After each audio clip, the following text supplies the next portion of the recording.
Dahil sa nangyari kay Senator Bato, napilitan na ako lumabas. 23 years ako sa intelligence service. 10 taon ako assign ng Mindanao. Simula ng 1979 hanggang 1989. Kami yung mga nakipaglaban doon sa mga Sparrow unit ng Davao.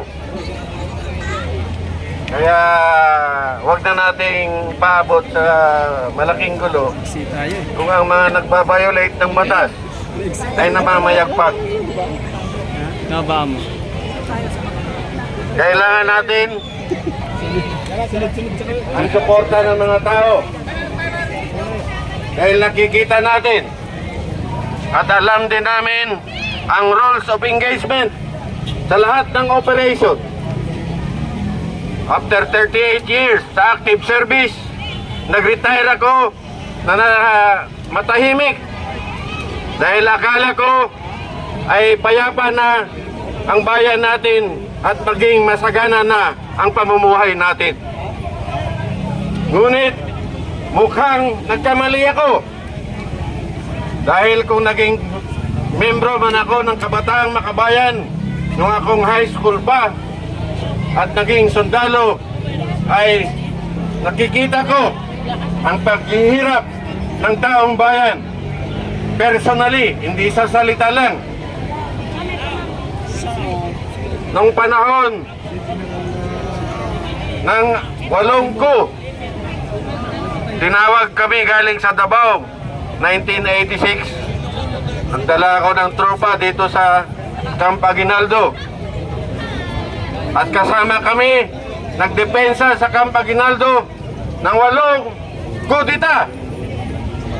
1987 ang pinakauna na maraming namamatay. At 1989 ang huli na pinakamaraming namatay. Anong ginawa nila? Yung mga namatay na sundalo ay nagkaroon ng blackout. News blackout ang pinalabas. Ang mga namatay na sundalo na mahigit 100 ay namatay sa combat sa Mindanao. Kaya nandito ako ngayon na huwag niyong subukan ang galit ng taong bayan. Dahil nung nasa Davao kami nung 1979 hanggang 1984, araw-araw may namamatay na pulis. Kaya tinawagan kami at mag-conduct ng counter Sparrow operation. Ang namamatay na pulis sa Davao, dahil akala nila mga abusado, ay 38 policemen sa isang buwan. Kaya napilitan kaming gumawa ng operasyon laban sa kaliwa. Kaya huwag nyo nang subukan na magkaroon ulit ng hindi magandang pangyayari sa ating bayan. Kaya lang, kailangan ng tulong ng taong bayan. Kailangan ng taong bayan na ipakita natin na dapat sumunod tayo. Dapat sumunod tayo sa batas. Hindi lang ang taong bayan ang dapat sumunod sa batas. Dapat ang sumunod sa tamang pamamaraan at sa tamang batas. Kagaya ng ating konstitusyon ay dapat ang mangunguna ay ang law enforcers. Dahil kung wala ang taong bayan, ay baka mawawala rin kayo. Nakikita natin na pag lumakas ang kalaban, gaya ng mga kalaban sa kaliwa, ay wala na din naman nagawa ang PNP sa Davao. Ang Davao tinake over ng Marine Brigade noong panahon ni Colonel Biason. Kaya ang nagtatraffic sa Davao noong araw ay mga Marines. Ang nagtatraffic at nagkakandak ng peace and order operation sa Davao noong panahon ng kasagsagan ng bakbakan doon ay ang Marines. Ngayon, bakit ang nangunguna sa pagprotekta sa gumagawa ng mga kasalanan, lumalabag sa batas, ay pinoproteksyonan ng mga pulis at NBI? Tama ba yun? Ang tao ang makapagsabi kung tama yun.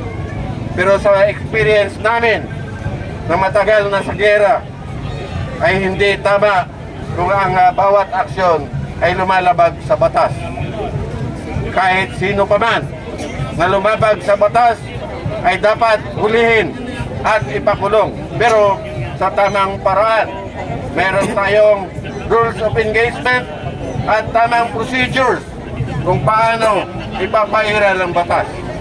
At huwag niyong pilitin na lumabag kayo ng sunod-sunod sa batas dahil pag nagalit ang taong bayan ay hindi ninyo sila mapipigilan.